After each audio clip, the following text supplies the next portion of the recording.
We are here. I need to sort Steven's microphone out. It's all good. It's fine. Cool music. It's very good music. Can't hear it on Facebook and YouTube, but we can. No, it's a shame. Just take our word for it. It's great music. It's very cool. Kings of Leon coming back again, which is quite a funny song to have because we are coming back. Honest. Just need to clear my logs. Just a little bit of mess on the screen. What was that? It was flowing and wobbly. It's yeah. That one's not showing even though it's playing. Good fun today. That's peculiar, that. Which, of course, no one can see, but there's peculiar things going on our screen. Very peculiar things. Right, I can hide that for now. I can go to there. I can go to there. And we're good to go. Move that out of the way. That can go over there. It's all good. That's ready to go. 20 seconds and we'll be chatting to you live properly. Ooh.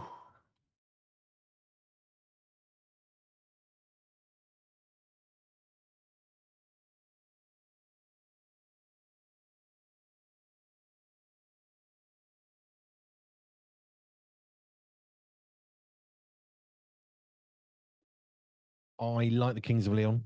That was really cool, yeah. It's a good track. Joined by Stephen D.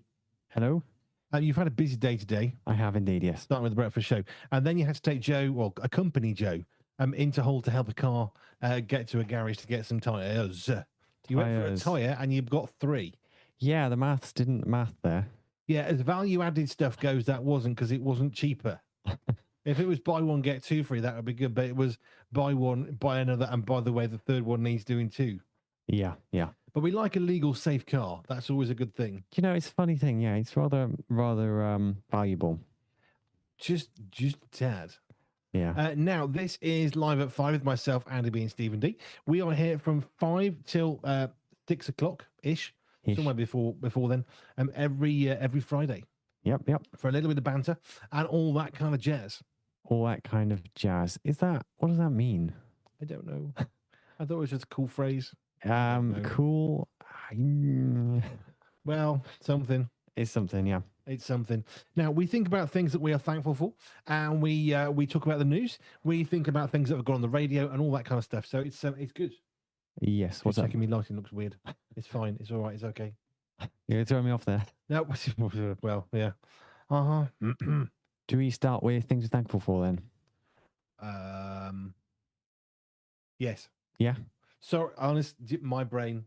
Shall I start then? Yes, please. Okay. I usually give things that I'm thankful for that are food related, so I'm going to try and not do that. But I have to say, I'm very thankful for bacon butty this morning. I've already had toast on my show. Toast? That's cool, but bacon butty was something else. Bacon butty, we had a guest in the studio. Bob came from Rural Missions, so it seemed the easiest thing in the world. Do you want a bacon butty? Yes. Yeah, I mean, you can't go wrong with a bacon butty unless, of course, you're a vegan or vegetarian or you just simply don't like pork. Well, yeah. There's a lot of people, actually, for whom a bacon butty would not be good, but it was really good for us. That's the main thing. I'm sorry.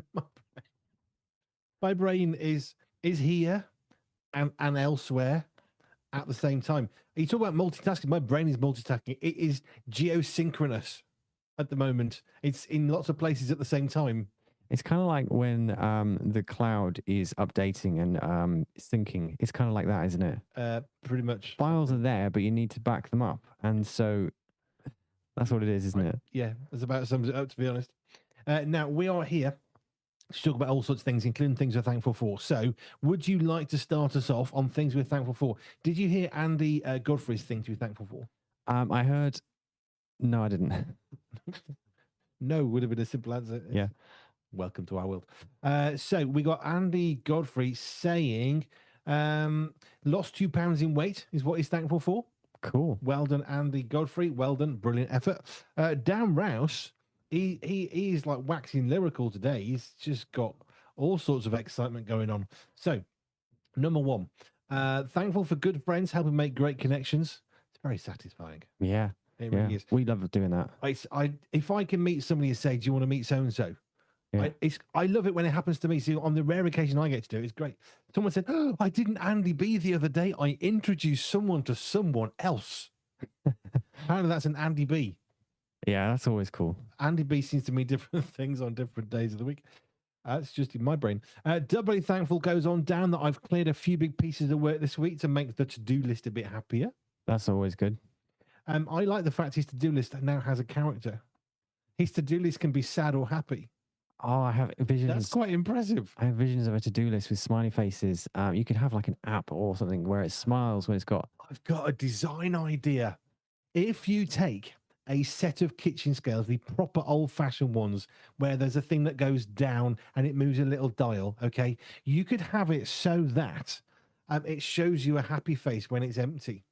And the more you put on it, maybe the face has some different pictures. That's as the needle's moving around, you could have like a wheel's worth of faces with different ones. And when it's like splatted to the bottom, it's looking really angry. And the more you take off it, the happier the faces that shows at you. We should market that. We should market that. I mean, you could actually just stick some stickers on a set of scales. That would work. But I love the fact is that Dan's to-do list has a character. Because you can get happy and sad. I kind of thought a to-do list was an inanimate entity, but apparently it has a character. I've got to-do list envy. Mine's just a to-do list. Dan, do you have to feed your to-do list? Does it require food or fluids? I mean, does it have to go for a walk? Does it like the sun? Is it better if it gets some sunshine? I'm curious about your to-do list having a character, if I'm honest. And then also thankful for good friends, making connections. Double clearly's got some stuff off his to-do list, and also triply is triply word, not Tripoli, not the country, but triply, Tripley. We know what he means, so it must be a word. Dan's used it in a sentence on the internet, so it's got to be right. Triply thankful for the opportunity to lead worship at the Alpha Day that our church is running tomorrow, and I helped Dan out, did I not? Yes, I heard that bit. Yes. So on the presenters group on a Friday, it seemed to kick off a bit in a funny way. So I decided to help him out by sending him my favorite version of Shine Jesus Shine, which is the only one I will sing anymore, which is the one by the Minions, which you can find on YouTube. Just Google Minions, Shine Jesus Shine. Hilarious. Well, I think so. Yeah, I mean, some might argue it's irreverent or something like that, but you're not a big fan of that particular song? I'm trying to be extremely careful. I'm getting less careful. So when I was at school, I was one of the main worship leaders in the church. I was like 14, 15. And Shine Jesus Shine was quite new at that time. So it was very popular. In the school that I went to, which was a Church of England secondary school, so 11 through to 18-year-olds, it was very popular. In our music class, it was very popular because it was like a Christian song that actually sounded a little bit less bad than all the other ones.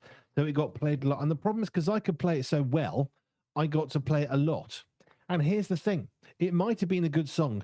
However, I played it at least once on a Sunday, plus a practice beforehand. Sometimes we had 2 services or 3 in a Sunday, which I might play at. So I might play it 4 or 6 times on a Sunday.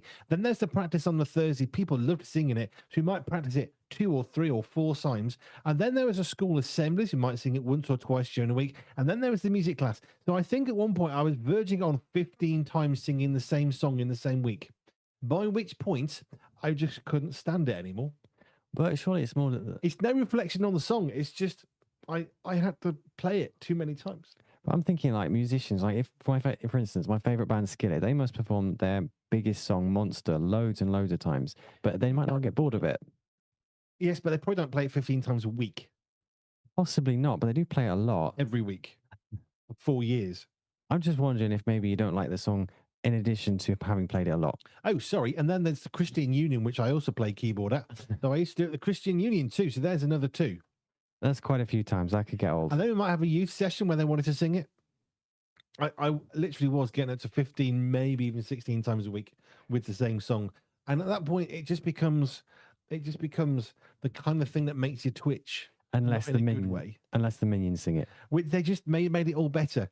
I know Graham Kendrick wrote it. I know a lot of people like the song. Here's the thing. When you're a worship leader and you're at school and you're the one that plays it that many times, I literally won't sing it anymore. I just can't. I can't bring myself to do it.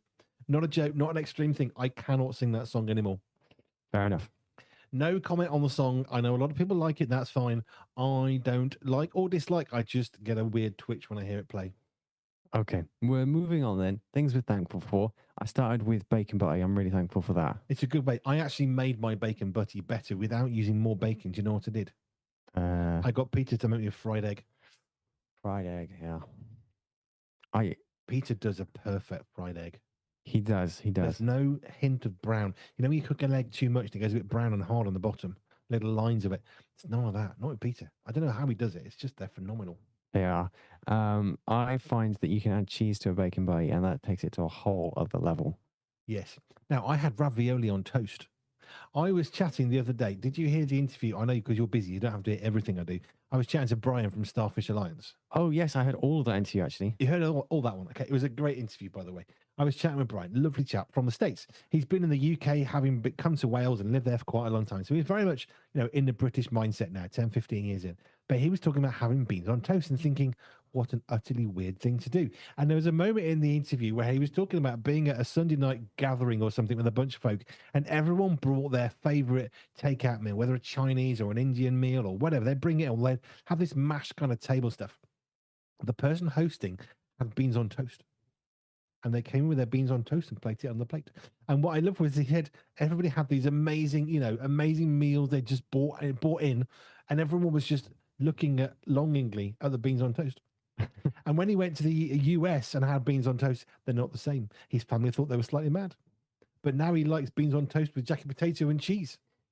I mean, yeah, I don't actually like beans, but they are rather a staple in the UK. Very much so. Me neither. Not a beans fan. Don't like the taste. It's that simple. I don't like the texture, and I'd put it in the same sort of grouping as sweet corn, but you really like sweet corn. I like sweet corn. This could get controversial. That's good. Baby corn, I like sweet corn. I like sweet corn on the cob. I like sweet corn off the cob. I like sweet corn. And I really don't. There you are. Makes for a fun family time when I try and give him his little bit of sweet corn. So that's why. How did we get onto that? It's Dan's fault. We were talking about things we're thankful for, and I mentioned bacon butty. I'm not sure how we got onto ravioli on toast, actually. Things we eat. Yeah, well, there's obviously a connection there. Now, I bought a tin of ravioli it was a cheap brand from a supermarket. Thought we'll try that out. There's one I quite like, and this one, we'll give it a go. There's a posher one, which I can't stand because the really expensive brandy one, it just tastes, can't stand it. There's a posh brandy one, which tastes very nice, but they have solid bits of tomato in there, which actually does make me retch because of a childhood traumatic event. So I can't eat whole bits of tomato, okay? So I can't have that brand. But this brand was quite nice. It's basically meat and a bit of ketchup. Works for me. I'd love to make ravioli from scratch. Here's the thing. I had half a tin of ravioli on toast for my lunch. And Peter put some cheese, like cheese on toast, and then put ravioli on top. Gorgeous. I said, oh, that's very nice, Peter. Thank you. Can I have the rest of the ravioli? No. Why not? It's a bit rude, isn't it? Nathan's already eaten it. Food doesn't stick around in the kitchen, does it? Not with Nathan, it don't. Gone. Utterly gone. So I didn't get the rest of my ravioli, which I was hoping to save for myself. Yeah, that could be quite gutting. I have had it where you go to get some food that you know is there and discover it's not, and it can be soul destroying. Tuna mayo. We often have a little pot of tuna mayo in the fridge. We make it up in big batches and it goes in the fridge and you can have it for a sandwich and whatever. But I looked at it one day and thought, oh, I'm going to grab that later. Pretty sure that no one was going to have it before I did. And I went to have it. I got all my toast out, my bread, and got all excited. I opened the fridge and it was gone. That moment is one of the worst moments you can have. That was you. Oh, was it? Sorry. Yeah. It was actually your tuna fish. I didn't realize at the time. I had been allocated. I've taken to putting notes on food that's allocated. That way, people know, and there's less of those soul-destroying moments. Soul-destroying moments. You open the fridge slowly, carefully, you looking excitingly, and on the little tray, you think, oh, there's my little pot of tuna mayonnaise that I've been looking forward to all week, and there it is, and it's not there. I've had it when you go out for exercise, and somewhere along the lines, you really want something that you think is in the cupboard, but there's that moment of doubt, because if you get back and really push yourself to get back and discover it's not there, there'll be repercussions. So you have to sort of pace yourself. That sounds like a threat. No, you might. If I get back from my run and I haven't got my sausage, there's gonna be a repercussion. I was thinking more like you might break down. Like break down in tears or break down in the car. Have we done anything we're thankful for? Not really. Oh, okay. Things I'm thankful for. My drink. My throat's a bit dodgy today. They've been spraying again on the fields nearby. So then, like for the next day or two or three, it sort of gets worse in my voice and it gets better again. So drinks, that's a good one. I mentioned food. I'm going to try and not mention food-related stuff. I'm also very thankful for. I had a brilliant idea before I came in. I've forgotten it. I'm very thankful for sausage pasta. Oh, yes. Now, in 1996, my wife and I got married, Jojo. And in November 96, we became an us. Now, we moved into a house. Someone bought us a cookbook, which was very much in vogue back then. And so we made these amazing meals. There was a microwave cookbook with a duck in hoisin sauce that is exclusively made in the microwave with cashew nuts and ginger and broccoli. That's gorgeous. But another cookbook had this sausage pasta meal. Spicy sausage, Cumberland, basically, is pretty much all you can find. So Cumberland sausage, you fry it mostly cooked, but not quite. You stick it in a bowl, you cook it up. You made this sauce stuff, olives and pasta, and then cheese, and then mozzarella. Then you bake the whole thing. Downstairs right now in the kitchen, almost underneath where you're sitting, is the oven with the sausage pasta meal, which is one of Joe's speciality meals that she makes, which makes me very happy because it is one of the single greatest meals in the world ever. So you're thankful for something that's going to happen. It's something to look forward to. Are we allowed that? Yes. Okay. I didn't know. I make the rules up. I am thankful for something in the future. Cool. So I'm trying to think of something that I'm thankful for that isn't food related. And I'm actually struggling because we've had some really good food the last couple of days. So I'm going to have to say, Actually, yeah, I had some donuts. They're not expensive and they're really, really tasty. So I'm really £3, 15 donuts. Yeah. They're not going to be the greatest donuts in the world, but they do manage to feed a hole quite well. Yes. So I had a couple of them today. They were very nice. I assume they're okay. I don't like donuts, so I'm not the greatest person to ask. No, but I can tell you they were great. There is a brand of donut that everybody in the world knows that I actually do like. Yes. I actually have a free donut voucher in my emails. That brand of donut is something else. Without mentioning the brand, it is. I've never quite tasted anything quite like it. They're very creamy. Yes. They're We'll very leave good. We'll leave it at that. They're very good. Was it Peter's birthday? He didn't want a birthday cake. He wanted donuts. Yes, and right. That was even better. Yeah. Yeah. So that was the thing. We bought a dozen donuts for Peter for his birthday. I don't want a cake. I want donuts. Fair enough. It's your birthday. So we each got to choose 2 donuts, and he had 4. That seemed fair enough. He was ecstatic. It was properly. It was such a good buying experience. It was. As paying out money goes, it was really good fun. Worth every penny. It was. The graphics and the cartoons and stuff on the website, really, very good. Have I said anything I'm thankful for yet, apart from the food? Pretty sure. You're thankful for sausage pasta, which hasn't yet. Sausage and the fried egg. That was the other thing I was thankful for. Oh, yes. And thankful for people who I can say, oh, I'm not doing okay. And then fairly rapidly say, how can I help you? How can I pray for you? You want to talk something out? I'm very thankful for friends like that in my life. There are multiple people who I am very grateful for who I can reach out. Because the thing is, not every day is great, is it? With the best of intentions, not every day is great. And I would say the last 6 weeks have been replete with many, many days where you just want to go to bed and try again tomorrow. You keep going, but that's when you need friends who can say, it's okay. Yeah, we understand. Yeah, that's fine. You just keep going. We need those days. Absolutely. So I'm thankful for friends who actually reach out back to you when you say you're struggling. That's a really good one. Yeah. And not a non-food related one as well. I really need to come up with one that isn't food related.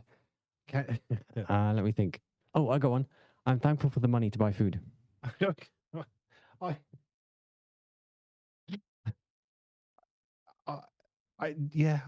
think that's possibly food related though. Well, I'm thankful for the money, which is not, you can't eat money. Please don't try and eat coins. That would be bad. Very, very bad. Yes, we've seen how that goes. We actually have seen how that goes. It's a scary time. The worst thing is when you get to the toilet, you hear the clink clink as it hits the pan. That's less good. Oh. Right. You took me there. It's not my fault. I didn't. You did. You really, really did. And everyone was saying, yes, you did, Stephen. You really, really did. Now, we can move on to the news. Yes, got some interesting stories here. Jolly good. What have we got? So let's see. Got something to do with a warship. Got something to do with botanical gardens or an overpriced charger. What would be more interesting? Ooh, overpriced charger sounds fun. Okay. So is it a generator and a truck? No, it's a luxury charging accessory worth $4,700. What does it charge? Just a smartphone. How much is a smartphone that's charging? Well, so they're teaming up with a very popular brand of mobile phone, which I guess will set you back a couple £100. Guessing. So a real cheap budget phone. Okay, what's a non-cheap mobile phone? A couple of grand. What's a middle phone? Like 800 quid to 1,000 quid.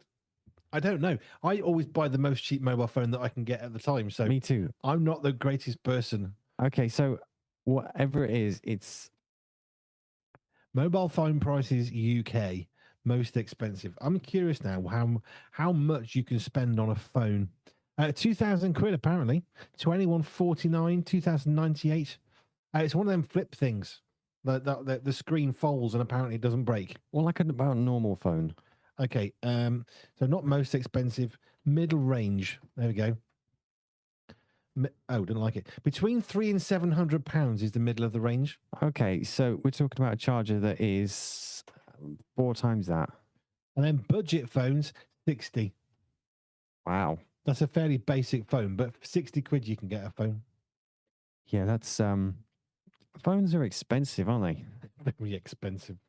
That's Yeah. something I could have listed as being thankful for. It's something you take for granted, but every day I've got a mobile phone which I use and need as a tool in everyday life, from mobile banking to any number of other things. And so actually that could have been something I listed as being thankful for. And that's not food. No, but you can use your phone to buy food. That is true, and I have done that too. Or you can send an order for a cup of tea, which we do on the way home from a trip. It's like coming with a cup of tea. We're 10 minutes away. If you make a cup of tea, by the time you get to the car, having parked up and get into the kitchen, there's a cup of tea that's the perfect temperature for me to drink. Yes, in my head, it's about 15 minutes after you make a cup of tea that is suitable to drink. Yeah, That's that can't drink it at optimal. the time. Yeah. Unless you've got no sense. As- I've met a few folk like that. Asbestos throat is the expression, isn't it? Yeah, no sense, no feeling. So this charger we were talking about is wrapped in premium leather. It's designed to look more like a fashion item than a piece of tech, but it is just a mobile phone charger. Right. How much is a cable? A quid? One. Does it charge it any faster? You would hope so, wouldn't you? So it doesn't give anything about that. It does say actually it doesn't include a power adapter. So it's a cable. Presumably it's like a Can you hold the thing up to myself, not the camera, so I can have a quick Google of this thing? Let's have a look. 'Cause I'm genuinely curious now. Aside from the fact, isn't that a delivery company? Well, I thought that, but apparently not. Hang on. Good radio, this. Googling stuff. Right. So I got one at 700 quid. How much is this? 3.5. It says $4,700, £3,500. I'm struggling to find anything that expensive. Hang on. It's a typo. You sort of hope it's a typo, don't you, really? No, we can't find one. I think that's wrong. I should have fact checked it. Should have fact checked. Where's BBC fact checkers when you want them? No, we can't find one for that much. We should move the price when we just type in the brands. Let's do it. Let's put the word luxury in it. Oh, is it there? Top item there. 90 quid. No, that one. Top one. There. Duo charger. Really? That might be the one. That's not even close to 3,500. But anyway. Someone got their currencies wrong, but it's still a lot. No, I'm sorry. That's just a pad. I could make that for 30p out of an old cushion. It is made of leather. Okay. I can make it out of an old wallet and a cushion for about 40p. That's very expensive. It doesn't include a power adapter, apparently. Right. So, okay. So literally you're paying for a contactless pad. Wireless charging. Well, not wireless, but less wires. It seems how do I put this delicately? It seems like the sort of thing that someone with far too much might buy when there's absolutely no point. When there's a much easier, cheaper way of doing it. You could buy yourself a good second-hand car for that. Also, when is that going to be exciting? And also, you stick it in a bag, it's going to get scratched and ruined. So within a day or two, it's going to be in the bin. No, sorry, Okay, waste the money. Overpriced. Well, we knew it was overpriced. It's It's always overpriced. fun. It's very expensive. 4,000 quid for a non-phone charger. Because you know what they're going to do? They're going to go into the local pound shop and buy a 30p charger to plug on the end of the £5,000 thing. Because Well, you know, Well, sometimes I get confused by life. This is one of those moments. we've got a story about Warship Botanical Gardens, or Let's go botanical gardens. okay, study finds botanical gardens could become a prescription. So going into a garden being good for our mental health, they can actually prescribe Okay. it as a doctor. Fine. So this is a biological diversity study suggests that this could be vital for healthier Biological cities. diversity study. That sounds really, really boring. It does, doesn't it? But it can also help tackle pollution and mental health issues. So if you have a good, decent garden in cities, they can actually like prescribe it or something. I have a question. How does a pre-existing garden help the environment? Well, presumably it puts a bit more oxygen out there. Yeah, but if it's already there, how does it improve the environment? No, to create one, it's not already existing. Oh, making a garden. Making a garden, yeah. I was going to say, just saying, here's a garden isn't going to make a bit of difference to the world. Do you know, this isn't a new study. We all know that green spaces in cities would be healthier and better. Yes. It's not new. No. And also water, like the sea specifically, not a glass. You can't stare at a glass of water and get the same effect. You need to go to the seaside or a very, very, very large lake, and you can actually watch the waves. And the waves going up and down actually relaxes your brain, the muscles, and the eyes. I haven't been to the sea in a while. I should do that sometime. Go and do exactly what you just said. We should go to the seaside. It's seaside with a bag of chips, salt and vinegar chips on the seaside, fighting off the seagulls. Good old British weather. So basically, take your parka, your hat, your gloves, an umbrella, your suntan lotion, your sandals, your boots, your socks, and maybe a little emergency blanket you get for. And no matter what, buy an ice cream. Absolutely, that is the British way. Absolutely. It is the British way. Stephen, I've got some more stories. What's the warship one? Because I'm fascinated by that. This is interesting. So there's been a data leak which exposes French warship location. Now, the reason this has taken place is because sailors have been recording their workout routines through a fitness app, and that data has basically given the location of the warship away. I have a really simple question. Why do not warships, when they're at war, perhaps a really logical idea, because these things exist and have done for a very long time, have a signal jammer that prevents all phones from working except telecommunications that they need to work? It does seem like this should never have happened. Well, yes, it does. But also, I think it's the fault not of the individual sailors, but the saily people at the top. Captain of the ship, ultimately. Well, above that as well, because honestly, we're in a mobile phone world. I think it was the US Navy aircraft carrier. It was the Gerald Ford aircraft carrier, and it was so big and so confusing. What they actually did, or was it the British one? Might have been the British carrier. They actually gave the guys apps and the girls so they could actually get around the ship. So here's a phone, here's an app, QR codes all around, tells you where you want to get to. It tells you where to walk. I have two issues with that. One, how are they going to remember in the dark where it is if the phone's dead? I don't know where I got to go. So just learn where you got to go. It's hard. You get over it, and you'll know where you got to go. But yeah, that reminds me of NCIS. There's an episode where they get lost on an aircraft. Several episodes. Yeah, where they get lost. It's a bit of a running gag because obviously they investigate. So NCIS is a Naval Criminal Investigation Services. It's a real thing in the US, and they've got a TV series with some. The NCIS is real, and NCIS, the TV show, is about as close to reality as me dancing like a ballerina in football boots. It's never going to happen. But it's really good fun. There's an interesting little picture for your mind. Well, I was trying not to picture it. But the NCIS, so they have investigate crimes on ships, and they go on aircraft carriers in some of the episodes, and they frequently get lost. And of course, you have the boss who's been around Navy ships all these years, and he doesn't get lost. He knows exactly where to go because there is set systems. Does he? Or does he just look confident while he's doing it? Well, the character. I meant to be here. I'm going to have a conversation. Take me to that place instead. Honestly, NCIS, we love NCIS, by the way. Yeah. Oh, it got a bit stupid in the end. We stopped watching it quite a few series ago. Yeah, because it's one of those where the whole original cast have gone. There comes to a point where none of the original actors are there. One of them is, but it's silly. Yeah.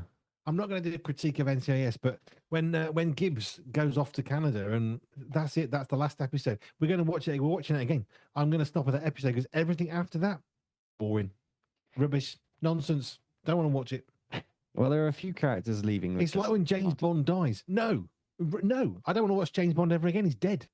Yeah, we don't watch that film. We don't speak of that film. No, the one where he dies, it was just a fictitious thing that didn't really happen. I know Andy Godfrey disagrees, but Andy, you're wrong. Sorry on this one. I know you're the expert on all things film, but you're wrong. Yeah, I didn't enjoy The it. hero shouldn't die. Yeah, well, Ever. yeah. It's wrong, in my own opinion. We don't speak of that film. No, Moving it doesn't on. exist. I don't even know the name of the film. Right, I'm going to go to some more music in a moment. When are you next on air? So I'll be out on air Sunday evening, 6 to 8 with the Endurance Show. We're normally joined by Matt Dick, but he's on holiday, so he won't be joining us. But he has said that he will send us a voice link. So he'll record something about sports going on, and he'll send it to us so we can get Like a message in a bottle. Yes. By the police. Message in a bottle. We can play that song next to it if that. Yeah, we can do that. Basically, he's given us an update of what's going on in the world of sports for us. A big story that's come on this week. Yeah, that sounds like a good feature, doesn't it? From my holiday, here's what's going on in the world of football. I like that. He sounds nothing like that, by the way. That wasn't me imitating him at all. He's got a lovely Scottish accent. Yes, there you are. Good fun. Cool. Yeah. Okay, right. Well, I'm going to play some more music. I'll be back with plenty more tunes, by the way, all the way through till 7. Even when Stephen's gone, I'm still going to be here. I ain't going nowhere. I'm really not. It's all good fun. Music coming your way from Neatsbury, Status Quo, Sheryl Crow, Franz Ferdinand, and the Kaiser Chiefs. Thanks, Stephen. Thank you. You can carry on with the rest of your day. What have you doing now? More work? Yes. Fine. Thank you for joining us on Facebook and YouTube. Sorry, it was a bit of a bumpy start, but a bit like British Rail, we get there in the end.